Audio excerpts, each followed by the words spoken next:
Bonjour à tous, c'est Léo, j'espère que vous allez bien. On se retrouve aujourd'hui pour tester ensemble la dernière console de chez Microsoft, la Xbox One S. Un emballage simple et quali dans lequel on retrouve la console, le câble d'alimentation, le câble HDMI ainsi que la manette accompagnée des piles.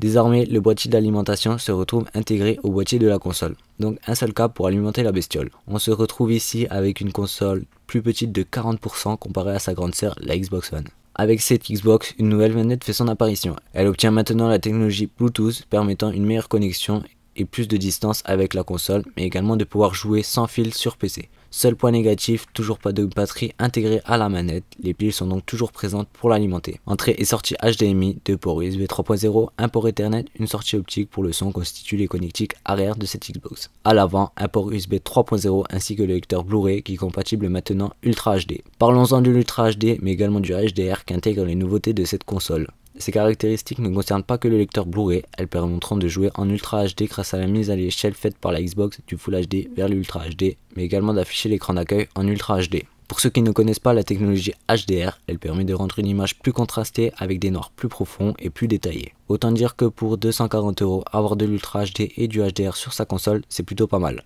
Sachant qu'un simple lecteur Blu-ray Ultra HD dépasse déjà les 200 €. Le nouveau processeur AMD qui intègre cette nouvelle Xbox One S permet de faire tourner tous les jeux en Ultra HD. Bien sûr, ayant une télé 4K compatible HDR et en plus de ça, incurvé, j'ai pu tester et profiter de plusieurs jeux en Ultra HD et d'autres en bénéficiant de la technologie HDR comme Forza Horizon 3. Et autant dire que niveau graphisme, c'est assez classe. A noter que seulement certains jeux sont compatibles HDR comme Forza Horizon 3, NBA 2K17 et d'autres qui sont en description de vidéo si vous souhaitez en savoir plus sur les jeux compatibles HDR. Maintenant, est-ce qu'il faut acheter ou pas cette Xbox ?